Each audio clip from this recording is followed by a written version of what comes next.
దేవునికి స్తోత్రం. 3 సార్లు మరి అతను శపించినట్టుగా చూసాము 10వ వచనంలో. అప్పుడు బాలాకు కోపము బిలాము మీద మండెను కనుక అతడు తన చేతులు చరచుకొని బిలాముతో, నా శత్రువులను శపించుటకు నిన్ను పిలిపించుతిని గాని నీవు ఈ ముమ్మారు వారిని పూర్తిగా దీవించితివి, కాబట్టి ఇప్పుడు నువ్వు నీ చోటికి వేగంగా వెళ్ళిపో.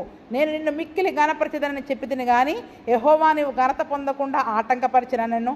అందుకు బిలాము బాలాకు తన ఇంటెడు వెండి బంగారములను నాకిచ్చినను నా ఇష్టము చొప్పున మేలైనను కీడైనను చేయుటకు యెహోవా సెలవిచ్చిన మాటను మీరలేను.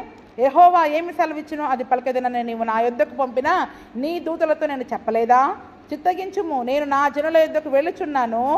అయితే కడపటి దినములలో ఈ జనులు నీ జనులకు ఏం చేస్తారో అది నీకు విషదపరిచేది రమ్మని చెప్పి ఉపమాన రీతిగా ఇట్లా నేను. చూడండి ఇక్కడ ఇప్పుడు బాలాకి చాలా కోపం వచ్చేసింది.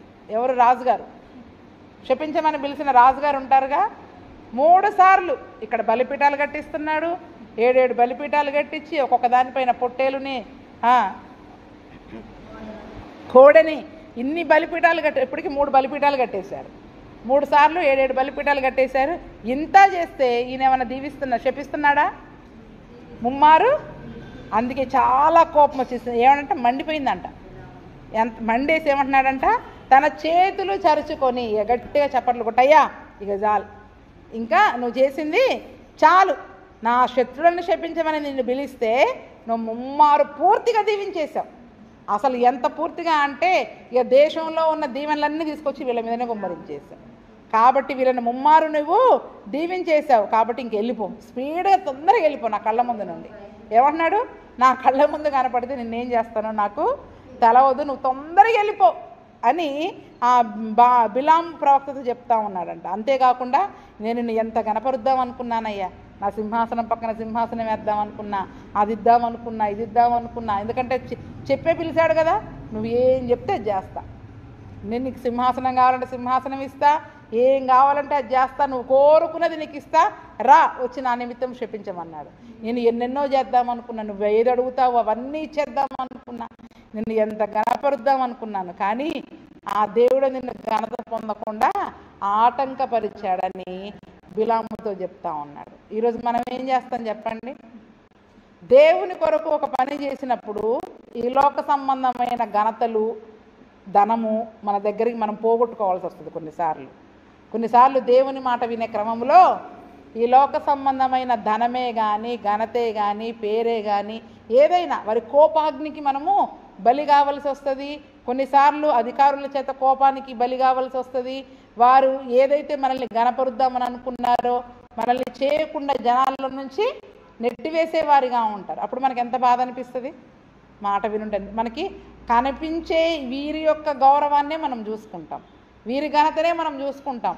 ఈ నలుగురు ఏమనుకుంటారు? ఉన్న ఊర్లో వాళ్ళు వీళ్ళందరూ మనల్ని అంత మాట ఏంటి ఇలా చెప్పమంటే అలా ఆ మాట అనేసాడని ఈ ఊరోళ్ళందరూ రేపు పొద్దున్న లేసి మన మీద ఎన్ని ప్రచారాలు చేస్తారు. మనం దేని వైపు చూస్తాం చెప్పండి? మనుషుల వైపే చూస్తాం. ఈ డబ్బు పోతే పోయింది, ఈ నలుగురు జనాలు నాకు అనుకూలంగా మాట్లాడకపోయారు, నేను దేవుని చెప్పిన పని చేశా, దేవుని చిత్తాన్ని నేను చేశా అని మనం సంతోషం కలిగి ఉండాలండి. ఇక్కడ బిలాం అదే పని చేశాడు. చివరికి ఏం చేశాడు? ఇక్కడ దేవుడే నిన్ను ఆటంకపరిచాడయ్యా. దేవుడు నిన్ను ఏమైనా డబ్బు తీసుకోవద్దన్నాడా, ఘనత వద్దన్నాడా, పేరు వద్దన్నాడా, ఈ లోకంలో మంచిగా ఉండొద్దన్నాడా? అపవాది ఏం చేస్తుంది? ఇలాగే మనల్ని ఏం చేస్తే ప్రలోభ పెడతా ఉంటుంది. అందుకే యేసు ప్రభువుని కూడా ఎక్కడ తీసుకెళ్ళింది? కొండ శిఖరం దగ్గర తీసుకెళ్ళి ఈ లోక రాజ్యాలన్నీ నీకు ఇస్తా అంటే పేరు, డబ్బు, ఘనతని అపవాది ఆశ చూపిస్తాడు. ఎవరు ఆశ చూపిస్తాడు? అపవాది ఆశ చూపించి దేవుని చిత్తాన్ని చేయనీయకుండా ఆపుతూ ఉంటాడు. మనం ఏం చేస్తాం? కొన్నిసార్లు సమాజంలో కూడా మంచి పేరు ఉండాలా, సాక్ష్యం పోగొట్టుకోకూడదు. ఎక్కడ సాక్ష్యం పోగొట్టుకుంటున్నావు? ఏ సాక్ష్యం పోగొట్టుకుంటున్నావు? అక్కడ పోగొట్టుకొని వీళ్ళ సాక్ష్యాన్ని పొందుకున్న ఉపయోగం ఏంటి? ఇక్కడ పోయినా దేవుని దగ్గర మంచి సాక్ష్యాన్ని పొందుకోవాలి కదా. మరి నువ్వు ఇప్పుడు బిలాము శపించడానికి పిలిచినా దేవుని చిత్త ప్రకారం 3 సార్లు దీవించాడనే సాక్ష్యాన్ని అయితే పొందుకున్నాడు. ఆ తర్వాత శిక్షను పొందుకున్నాడు కదండి. అందుకనే చూడండి, నీ దేవుడు నిన్ను ఆపేశాడని చెప్పగానే అప్పుడు బిలాం ఏమంటున్నాడు? బాలాకు తన ఇంటడి వెండి బంగారం నాకు ఇచ్చినా దేవుని ఇష్టం చొప్పున నేను చేస్తానయ్యా, మేలైనా కీడైనా చేయడానికి దేవుని సెలవిచ్చిన మాట నేను మీరలేను. ఆల్రెడీ నా ఇంటికి దూతలు వచ్చినప్పుడు నేనేం చెప్పా? దేవుడు నాతో ఏది చెప్తే అదే చెప్తా. అక్కడికి వచ్చి నువ్వు చెప్పమన్నది నేను చెప్పా, దేవుడు నీకు అనుకూలమైన మాట నేను చెప్పా, నా దేవుడు ఏమని సెలవిస్తాడో అదే మాట చెప్తా. నేను అప్పుడే చెప్పాను కదా, నువ్వు పంపించిన వారందరితో అదే మాట చెప్పాను కదా అని చెప్పి వెళుతూ నేను వెళుతున్నా. కానీ ఈ ప్రజలను నువ్వు శపించమంటున్నావు కదా, ఈ ప్రజలు అంత్య దినాలలో మీకేం చేస్తారో నేను చెప్పి వెళ్తాను. ఏంటంట, నేను ఏ ప్రజలైతే శపించమని నువ్వు నాకు పిలిచావో వీళ్ళ ద్వారా నీకు కలగబోయే ప్రమాదాలు ఏంటో, ఆపదలేంటో, వారు నీకు ఎటువంటి ఏ రీతిగా మరి నీ ఎడల వాళ్ళు చేస్తారో నేను చెప్పి వెళతాను అని చెప్పి ఇది 4వ ప్రవచనం ఎవరికి చెప్తా ఉన్నాడు? బాలాకు రాజుకు చెప్తా ఉన్నాడు. బాలాకు రాజుతో చెప్తా ఉన్నాడు ఏమని? బేయరు కుమారుడైన బిలాముకు వచ్చిన దేవోక్తి, కన్నులు తెరిచిన వానికి వచ్చిన దేవోక్తి, దేవవాక్కులను వినిన వాని వార్త, మహోన్నతుని విద్య నెరిగిన వాని వార్త, అతడు పరవశులై కన్నులు తెరిచిన వాడై సర్వశక్తిని దర్శనము పొందెను. ఆయనను చూచుచున్నాము కానీ ప్రస్తుతమున ఉన్నట్టు కాదు, ఆయనను చూచుచున్నాము కానీ సమీపమున ఉన్నట్టు కాదు. నక్షత్రము యాకోబులో ఉదయించును, రాజదండము యాకోబులో నుండి లేచును, అది మోయాబు ప్రాంతములను కొట్టును, కలహవీరులను అందరినీ నాశనము చేయును. ఎదోమును షెయీరును ఇజ్రాయేలుకు శత్రువులు వారు స్వాధీనపరచబడుదురు. ఇజ్రాయేలు పరాక్రమముందును, యాకోబు సంతానమున ఏలిక పుట్టును, అతడు పట్టణములోని శేషమును నశింపచేయును. మరియు అతడు అమాలేకుల వైపు చూచి ఉపమాన రీతిగా ఇట్లా నేను అమాలేకు అన్ని జనములకు మొదలు వాని అంతము నిత్య నాశనమే. మరియు అతడు కేనీయుల వైపు చూచి ఉపమాన రీతిగా ఇట్లా నేను నీ నివాస స్థలము దుర్గమమైనది, నీ గూడు కొండ మీద కట్టబడి ఉన్నది, అశ్షూరు నిన్ను చెరగా పట్టు వరకు కయ్యును నశించునా. మరియు అతడు ఉపమాన రీతిగా అయ్యో దేవుడు ఇట్లా చేయనప్పుడు ఎవడు బ్రతుకును?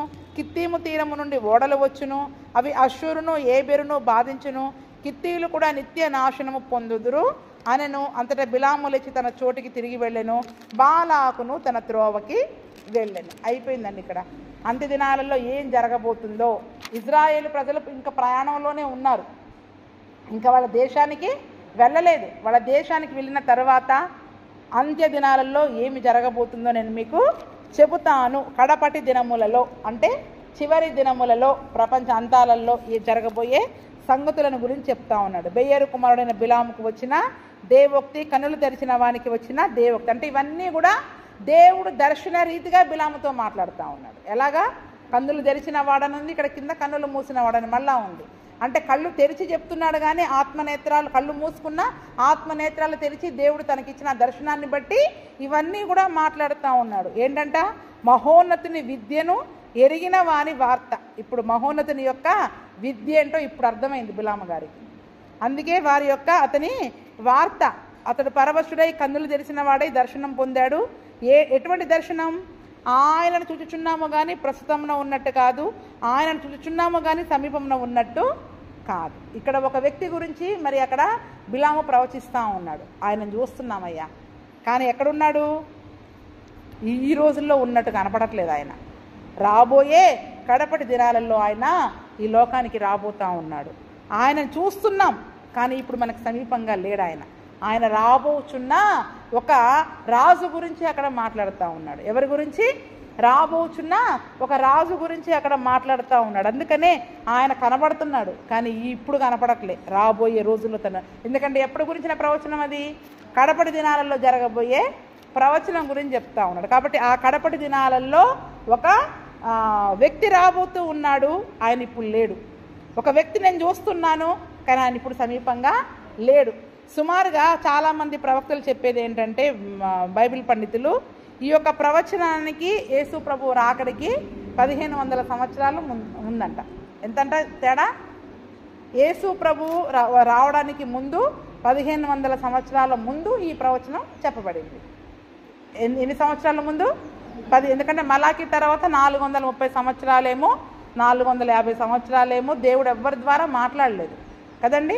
అంటే సుమారుగా మలాకి ప్రవక్త నుంచి కొత్త నిబంధనకి 450 సంవత్సరాలంటే అంతకుముందు 1000 ఏళ్ళకి ముందుగా ఈ ప్రవచనం అనేది చెప్పబడింది. అందుకే నక్షత్రం యాకోబులో ఉదయిస్తాడు, రాజదండం ఇజ్రాయేలులో నుండి లేస్తాడు. దేని గురించిన ప్రవచనం అది? నక్షత్రం ఎక్కడ ఉదయిస్తుంది? నక్షత్రం అనగానే మనకు గుర్తుకొచ్చేయాలి కదా. ఎక్కడ? యేసు ప్రభుల వారు పుట్టినప్పుడు ఒక నక్షత్రం పుట్టింది. ఎక్కడ ఉదయించిందంట? యాకోబులో, యాకోబు అంటే ఇజ్రాయేలు ప్రజలలో, ఆ దేశములో ఒక నక్షత్రము ఉదయించడము అంటే పుట్టడం, అంటే ఆకాశంలో ఉదయించడం. రాజదండం ఇజ్రాయేలులో నుండి లేచిన, అంటే ఒక రాజుగారు ఇజ్రాయేలులో పుట్టబోతా ఉన్నాడు, జన్మించబోతా ఉన్నాడు అని స్వయాన తండ్రి అయిన దేవుడే బిలాము నోటి వెంట ఆ యొక్క ప్రవచన వాక్యాన్ని మరి అక్కడ చెబుతూ ఉన్నాడు. అంటే యేసు ప్రభుల వారు అప్పటికి రాలేదు, కానీ యేసు ప్రభు ఒక రాజుగారు పుట్టబోతూ ఉన్నారు, ఒక నక్షత్రం ఉదయించబోతా ఉంది అని ఆ యొక్క బిలాము ప్రవక్త అక్కడ చెప్పినట్టుగా చూస్తూ ఉన్నాం. అందుకే యేసు ప్రభు దగ్గరికి వచ్చిన జ్ఞానులు ఎక్కడి నుండి వచ్చారు? ఇప్పుడు ఏ పర్వతాల నుండి పిలిచాడు బిలాముని? తూర్పు పర్వతాలు. నేను అందుకే ఆ ప్రశ్న అడిగా. అరాము నుండి బాలాకు, తూర్పు పర్వతాల నుండి మోయాబు రాజు నన్ను పిలిపించాడు. తూర్పు పర్వతాలు, తూర్పు దేశము, ఇవే అన్నీ కూడా ఈ మోయాబు ప్రాంతాలు, ఆ చుట్టూ ఉన్న దేశాలు. అంటే ఆ ప్రాంతాలలో ఉన్న బిలాము గారు ఈ ప్రవచనం చెప్పారు కాబట్టి బిలాము యొక్క ప్రవచనాలన్నీ గ్రంథస్థం చేయబడి ఉంటాయి కదా, అందుకే వాళ్ళకి మాత్రమే తెలుసు. ఎందుకు తూర్పు దేశపు జ్ఞానులే వచ్చారు, దక్షిణ దేశపు జ్ఞానులు, వేరే ఉత్తర దేశపు జ్ఞానులు ఎందుకు రాలేదంటే వాళ్ళ దగ్గర ఈ ప్రవచనాలు లేవు. ఈ బిలాము చెప్పిన ప్రవచనము తూర్పు దేశపు రాజుగారి దగ్గర చెప్పాడు కాబట్టి ఆ ప్రవచనాన్ని వారు చదివినప్పుడు, ఆ యొక్క నక్షత్రం ఉదయించినప్పుడు, అరే నిజమే కదా బిలాము గారు చెప్పాడు యాకోబులో నక్షత్రం ఉదయిస్తుందని, అంటే ఇది ఇజ్రాయేల్ దేశంలోనే ఈ రాజుగారు పుట్టాడు, ఈ నక్షత్రం ఉదయించిందంటే అని తెలుసుకొని అప్పుడు ఆ యొక్క నక్షత్రాన్ని జాడబట్టుకుని వాళ్ళు వెతుక్కుంటూ యెరూషలేమునకి వచ్చి హేరోదు రాజు గారి దగ్గరికి వచ్చినట్టుగా మరి మనము చూస్తూ ఉంటాం. అందుకనే రాజదండము, ఒక రాజుగారు ఇజ్రాయేలులో నుండే లేస్తాడు. ఆయన ప్రభు అయిన యేసు క్రీస్తు అను గొప్ప రాజు. ఆ రాజుగారు ఏం చేస్తాడు? మోయాబు ప్రాంతాలను కొడతాడంట. ఇప్పుడు ఈ రాజుగారు ఏ దేశపు రాజుగారు? మోయాబు మైదానంలో ఉన్నారు మోయాబు రాజు. ఈ మోయాబు ప్రాంతాలందరినీ కూడా ఆ రాజుగారు ఏం చేస్తాడు?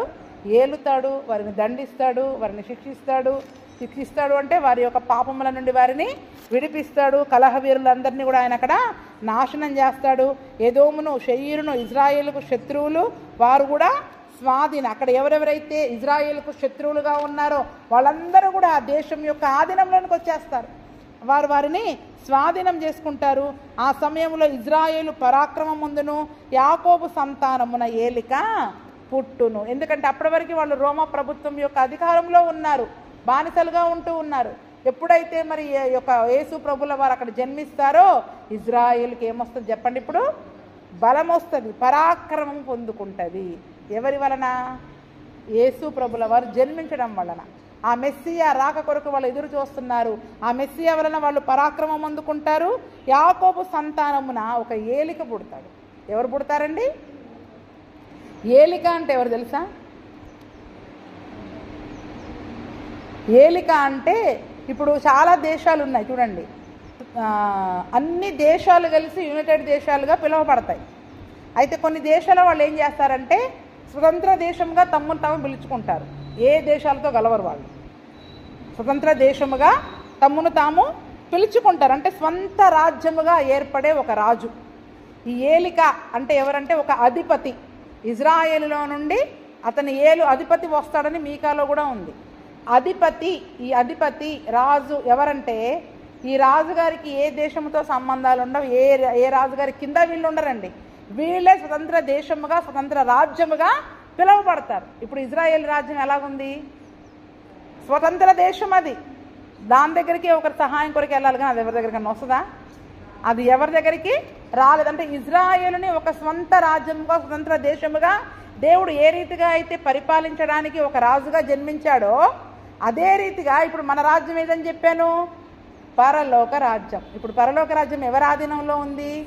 ప్రభు అయినా యేసే దానికి రారాజు. గొర్రెపిల్లయే దానికి దీపము, ఆయనే దానికి రారాజు. కాబట్టి ఒక ఏలిక పుడతాడు.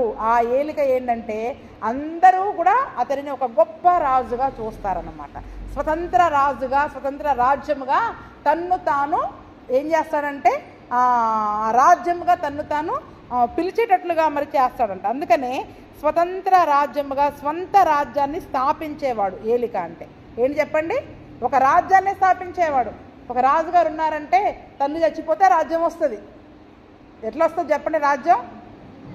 లేకపోతే ఎలక్షన్స్ వేసుకుంటే ఎలక్షన్స్ వేస్తే ఒక అధిపతి రాజు ఎలక్షన్స్ వల్ల రాజు అవుతాడు.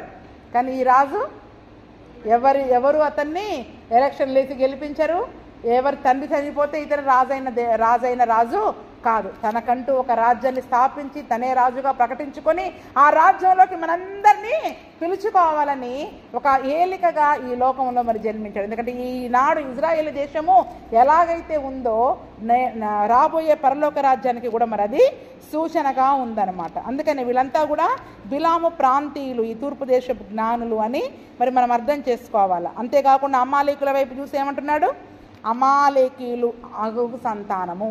ఎవరంటే ఈ అమాలేకీయులు అంటే అగగు రాజు కదండి. ఇప్పుడు సౌలు రాజు దగ్గర చూసాం కదా. అమాలేకీయుల రాజు ఎవరు అక్కడ? అగగు. అతను గొప్ప రాజే, కానీ వారందరూ ఏమైపోతారు? నిత్య నాశనం పొందుకుంటారు. అతని కడుపులో ఎవరు జన్మించినా కూడా ఏదో ఒక చోట వారిని నిత్య నాశనం. ఎందుకంటే ఈ సంగతిని మనము ఎస్తేరు గ్రంథంలో చూస్తాం. ఎస్తేరు గ్రంథంలో హామాన్ ఎవరు? అగాగీయుడైన హామాను అని ఉంటుంది. ఎవరతను? అగాగీయుడైన హామాను. మీరు ఇంటికి వెళ్ళాక చదువుకోండి, సమయం లేదు కాబట్టి. ఎస్తేరు గ్రంథము 9, 14, 7, 10 ఇంటికి వెళ్ళాక మీరు చదువుకోండి. అంటే అగాగీయుడైన హామాను అంటే అగగైటు అని అంటారు ఇంగ్లీష్లో. అంటే ఈ అగగు యొక్క సంతానం నుండి వచ్చిన వ్యక్తి. ఈ సంతానంలో శేషించిన వాళ్ళు ఏం చేస్తున్నారు? ఏదో ఒక సమయంలో ఇజ్రాయేలుల పైన విరోధముగా లేచి ఇజ్రాయేలు ప్రజలని, యూదా ప్రజలని చంపాలని ప్రయత్నం చేస్తూ ఉన్నాడు. కానీ దేవుడు అక్కడ కూడా ఏం చేశాడు చెప్పండి? ఎస్తేరుని వాడుకొని ఆ యొక్క ఉపవాస ప్రార్థన ద్వారా అదే వారు వేసిన ప్లాన్ని మరి ఆ యొక్క రాజాజ్ఞను తిరగరాసేసి ఆ యొక్క హామాను యొక్క సంతానం అంతటినీ కూడా నిర్మూలం చేసినట్టుగా చూస్తూ ఉన్నాం. హామానుని, అతని ఇంటిని, అతని కుమారులని, కుమార్తెలని, అతని భార్యని అందరినీ అక్కడ ఉరిది చేసినట్టుగా అతని సంతతి వారిని, అతని కుటుంబపు వారందరినీ కూడా ఏం చేశాడు చెప్పండి? అక్కడ ఉరి తీసేశాడు. అంటే చూడండి, అగగు యొక్క సంతానము, అమాలేకీల సంతానము ఎక్కడ నిలిచి ఉన్నా, అందుకే దేవుడు చంపమన్నవి, విడిచిపెట్టమన్నవి, పారవేయమన్నవి మనం దాచుకుంటే ఇవి మాటి మాటికి లేసి ఏం చేస్తాయి చెప్పండి? మన ఆత్మీయతను పాడు చేస్తాయి. మన సాక్ష్యాన్ని, మన భక్తి జీవితాన్ని, మన ప్రార్థనా జీవితాన్ని పాడు చేసి మనల్ని చంపడానికి ప్రయత్నం చేస్తాయి. అందుకనే దేవుడు మనం చంపవలసిన వాటిని పూర్తిగా శరీర కార్యాలే కానీ మరి ఏవైనా కూడా వాటిని మనం విసర్జించవలసిన వారమై ఉన్నాం. కేనీయుల వైపు చూడండి. కేనీయుల గురించి చూసి వాటి యొక్క ఇల్లు మరి ఎంత కొండ గుహలతో ఉన్నాయో, ఎంత ఎత్తైన స్థానంలో మరి వారు తమ యొక్క ఇంటిని కట్టుకునే వారిగా ఉంటున్నారో. అశ్షూరు చెరపట్టబడే వరకు కూడా కయ్యూనుకి ఎటువంటి సమస్య రాదు. కేనీయులు అంటే కయ్యూను యొక్క సంతానం. ఎవరు చెప్పండి? ఇక్కడ కయ్యూను యొక్క సంతానం. కాబట్టి ఆ కయ్యూను ఎప్పటి వరకు నశించదంట? అశ్షూరు రాజు చెరపట్టబడే వరకు కూడా ఈ యొక్క కయ్యూను క్షేమంగా ఉంటుంది. తర్వాత కిత్తీయుల గురించి చెప్తా ఉన్నారు. అయ్యో, దేవుడు ఇట్లా చెవినప్పుడు అసలు ఎవరు బ్రతుకును? కిత్తీము తీరము నుండి ఓడలు వచ్చును, అవి అశ్షూరును ఏబెరును బాధించును, కిత్తీయులు కూడా నిత్య నాశనము పొందుదురనెను. అంతటా బిలాము లేచి తన చోటికి వెళ్ళిపోయాడు, బాలాకు తన ఇంటికి వెళ్ళిపోయాడు. ఎందుకంటే కిత్తీము నుండి కూడా ఓడలు వస్తాయి, అవి అశ్షూరును ఏబెరును బాధ పెడతాయి. కిత్తీయులకి అశ్షూరు రాజుకి కూడా యుద్ధాలు జరుగుతాయి. అందరూ కూడా అక్కడ నిత్య నాశనము. అంటే వారి యొక్క రాజ్యాలను బట్టి ఏ రీతిగా తమ రాజ్యాలను గొప్ప చేసుకోవాలి, ఇతరులను బాధ పెట్టి తమ్మును తాము గొప్ప చేసుకోవాలి, ఇతరులను శపించి వారిని బలహీనపరిచి వాళ్ళని తమ ఆధీనంలోనికి తెచ్చుకొని తాము బలపడాలి అని వారు కోరుకుంటున్నాడు అక్కడ అమాలేకీయులు, మోయాబు రాజు. కానీ ఇక్కడ ఏం చెప్తున్నాడు? రాబోయే రోజుల్లో అసలు నువ్వే ఉండవు బాబు, నువ్వు ఉండవు, నీ సంతానం ఉండదు, నీ దేశాలు ఉండవు, నీ రాజాలు ఉండవు. ఏం చేద్దాం అనుకుని దేని కొరకు ఇదంతా? పోయేటప్పుడు మనం అందరం పట్టుకపోతామా? ఏం పట్టుకెళ్తాం? కానీ ఉన్న కొద్ది కాలం వాడిని శపించా, వీడిని శపించా, వాళ్ళని హింసించా, వీళ్ళని బాధ పెట్టా, ఏం చేసుకుంటావు ఇవన్నీ కూడా? అంటే ఉపమాన రీతిగా చెప్తున్నా, రాబోయే రోజుల్లో నీవు ఏదైతే దేశాన్ని స్థాపించాలనుకుంటున్నావో ఏమీ ఉండదు. నిజమైన రాజ్యం, గొప్ప రాజ్యం రాబోతా ఉంది. ఆ యొక్క నక్షత్రము యాకోబులో ఉదయించడం ద్వారా, రాజదండం ఇజ్రాయేలు నుండి లెగడం ద్వారా ఒక గొప్ప రాజు రాబోతా ఉన్నాడు. తన ఇజ్రాయేలు రాజ్యాన్ని స్థాపిస్తున్నాడు, ఆ పరలోక రాజ్యాన్ని స్థాపిస్తున్నాడు. ఆ రాజ్యమే నిరంతరము నిలిచే రాజ్యం. ఏ రాజ్యము? కదండి. ఆ రాజ్యానికి అంతం అనేది లేదు, ఆ రాజ్యానికి అంతము లేదు, ఆ రాజు ముందు ఎవరు నిలబడలేరు. కాబట్టి మీరు ఎంత గొప్పవారైనా ఎటువంటి వారైనా ఒకానొక సమయంలో మీరందరూ నిత్య నాశనము పొందేవాళ్ళే. వాళ్ళ మీదకి లగాలని మీరు ఎంత ప్రయత్నం చేసినా మీకే నిత్య నాశనం వస్తుంది, కానీ వారికైతే ఏమీ కాదు అని ఎప్పుడైతే చెబుతాడో అని చెప్పేసి బిలాం వెళ్ళిపోతాడు. బాలాకి కూడా కోపం వచ్చేసి బాలాకు కూడా తన ఇంటికి వెళ్ళిపోతాడు. అంటే తను అనుకున్నది ఏది కూడా మరి అక్కడ జరగలేదు, చూసారా. అందుకనే మరి నిజానికి ఆ సంతతి వాళ్ళు ఎవరని మనం ధ్యానం చేసుకుంటే ఇంకా చాలా ఉంటుందండి, కానీ మనకి మరి సమయం లేదు. కాబట్టి నిజంగా మరి దేవుడు తను ఏర్పరచుకున్న ప్రజల పట్ల ఎటువంటి ఆశను ఆసక్తిని కలిగి ఉంటాడో, తన ప్రజల గురించి ఎంత గొప్ప సాక్ష్యం ఇచ్చేవాడిగా ఉంటాడో మనం అర్థం చేసుకుంటే అసలు నిజంగా మనం ఉండే పద్ధతి, మనం జీవించే విధానం అన్నీ విడిచిపెడతాం. ఆయనేమో నా ప్రజలు గురుపోతు వేగం వంటి వేగం గలవారు, ఆడసింహాల్లాగా లేస్తారు, అంత బలవంతులు ఇంత బలవంతులని వాళ్ళతో వీళ్ళతో పోలుస్తుంటే మనం బలం లేని వారంగా ఉంటే ఎలాగా? మనమేమో బలము లేనివారు. ఎలాగొస్తుంది బలం మరి మనకి? ఆ వేగము ఒక ప్రత్యేకమైన జీవితాన్ని జీవించాలి. ఈ లోకము, లోక పద్ధతులు, లోక ఆచారాలు అన్నిటినీ విడిచిపెట్టేసి, ఐగుప్తు నుండి వారు విడిచిపెట్టి ఏ రీతిగా అయితే అరణ్య మార్గంలో వెళుతూ ఉన్నారో మనం కూడా లోకమును, లోకాశలను, లోక పద్ధతులని, ఆచారాలను విడిచిపెట్టి ఒక ప్రత్యేకముగా పరిశుద్ధముగా అరణ్య మార్గము కష్టమైన, మనం కోరుకున్నవి దక్కకపోయినా, మనకి కావలసిన నోటి రుచులు దొరకకపోయినా, కష్టమైన, ఇరుకైన, ఇబ్బంది అయినా అదే మార్గం గుండా వాళ్ళు వెళుతూ ఆ మేఘము కింద ఆ పరిశుద్ధాత్మ సన్నిధి దాటకుండా వాడు వెళుతూ ఉండడం ద్వారా దేవుని శక్తి చేత మరి వారు బలము పొందుకున్నారు. చూడండి, వారికి ఎక్కడి నుంచి వచ్చిందండి అంత బలం? అన్ని దేశాల వారితో యుద్ధం చేయడానికి కావలసిన బలం ఎలాగొచ్చింది? నలుగురు రాజులతో యుద్ధం చేయడానికి కావలసిన బలం ఎలాగొచ్చింది? ఏమన్నా డైట్ ప్లాన్లో మార్చుకున్నారా? ఒకటే మన్నా. ఈరోజు మనం ఎంత తింటే మనకి బలం రాదండి. ఎంత తిన్నా మనం రుచికరమైనవి, బలమైనవి, అవి తినాలి, ఇవి తినాలని 100 తిన్నా మనకి బలం రాదు. అలాగే తినకూడదని నేను చెప్పట్లేదు, ఆరోగ్యకరమైనవి తినండి, కానీ నిజమైన బలం ఎక్కడి నుంచి వస్తుంది మరి మనకి? ఆయన మాట వలన, ఆయన నోటి నుండి వచ్చే మాట వలన. అందుకనే మనుషుడు రొట్టె వలన మాత్రము కాదు, కానీ దేవుని నోటి నుండి వచ్చే మాట వలన బ్రతుకుతాడు. వాళ్ళు ఆ రోజు అరణ్యంలో బ్రతికారు అంటే కేవలం ఆ మన్నాను బట్టే. ఆ మన్నాను బట్టే అంత బలము పొందుకున్నారు. చూడండి, అమ్మో మరి మనం వెళ్తున్నాం, మా చుట్టూ ఉన్న ప్రజలు ఇలాగంటున్నారు అలాగంటున్నారు అని ఆ రోజు ఇజ్రాయిలీలు మనలాగా కంప్లైంట్ చేశారా? లేరా? చుట్టుపక్కల దేశాల వాళ్ళు రాజులు వచ్చి శపించడానికి మొదలు పెట్టలేదా? చేయలేదా ప్రయత్నాలు? కానీ ఆ రోజు వాళ్ళు మనలాగా భయపడలేదండి. భయపడకుండా మౌనంగా కూర్చున్నారు. దేవుడు ఏం చేస్తాడో చూద్దాం. దేవుడే వారికి తోడై ఉన్నాడు. రాజు యొక్క జయధ్వని వారిలో వినబడతా ఉంది. కాబట్టి జయమిచ్చే దేవుడు, జయవీరుడైన దేవుడు వారితో ఉన్నాడు. కాబట్టి వారికి ఇంకే భయము కూడా లేదు. దేవుడు తన శక్తి చేత నింపి యుద్ధము చేసే శక్తిని ఇచ్చాడు. ఈరోజు మరి మరణాన్ని జయించిన జయశీరులు, సమాధిని జయించిన జయశీరుడు, అంతేకాకుండా అపవాదిపైన జయము కలిగిన జయవీరుడైన యేసయ్య, బలవంతుడైన యేసయ్య మనలో ఉంటే ఆయన బలము చేత మనకి కూడా ఎటువంటి బలాన్ని కలిగి ఉంటాం? గురుపోతు వంటి బలాన్ని, వేగాన్ని కలిగి అపవాది సమస్య మన దగ్గరికి రాకముందే మనమే ఎదురెళ్ళి దాన్ని దగ్గరికి రాకుండా అక్కడే దారిలోనే కొట్టేసి వస్తాం కదండి. వస్తుంది అని తెలిసిందా ముందు మనం ఏం చేయాలి? ముందు ప్రార్థన ద్వారా ప్రార్థనాత్మను కలిగి ప్రార్థన చేసి పోరాటం చేసి సింహంలాగా నిక్కి నిలిచి ముందే వెళ్ళి దాన్ని అక్కడ పడేసి వచ్చేసి మళ్ళీ సైలెంట్గా పడుకోవాలి. నిజంగా చూడండి, మనం ఎట్లా ప్రార్థన చెయ్యాలా, ఎటువంటి శక్తిని కలిగి ఉండాలా, ఇవన్నీ వాగ్దానాలు ఒట్టిగా చెప్పలేదండి. నిజంగా ఆయనలో మనం నిజంగా స్థిరంగా ఉంటే, ప్రత్యేకంగా మీరు పరిశుద్ధంగా జీవిస్తే ఇవి ఉంటాయా లేదా మీరు చూడండి. ఇటువంటి బలము, ఇటువంటి శక్తి దేవుడు మనకి ఇస్తాడా లేదా మీరు రుచి చూడండి. మనం ఎందుకు రుచి చూడలేకపోతున్నామంటే ఇంకా ప్రత్యేకమైన జీవితంలోకి రాలేకపోతా ఉన్నాం. పూర్తిగా లోకం నుండి మనము వేరు కాలేకపోతా ఉన్నాం. ఏదో ఒకటి మనల్ని లోకంలోనికి లాగుతూ ఉన్నాయి. ఐగుప్తులోనికి లాగడం ద్వారా అటువంటి వేగాన్ని, బలాన్ని, శక్తిని మనం ఏం చేస్తాం అంటే ముందుకు పరిగెత్తేటోడికి బలం ఉంటుందా? మాటి మాటికి వెనక్కి ఇల్లు ఇచ్చి మళ్ళీ పరిగెత్తేటోడికి బలం ఉంటుందా? పరుగు పందెంలో ఎవరుంటారు చెప్పండి? ఇప్పుడు మనం 1కి 10 సార్లు లోకంలోకి ముందు పరిగెడతా ఉంటుంటే ఎవరో ఒకరు పిలుస్తారు, వెనక్కి పరిగెడతాం, మళ్ళీ వచ్చేలోపు ముందు పరిగెత్తేటోడు పరిగెడుతూనే ఉంటాడు, మనం వెనకబడిపోతా ఉన్నాం.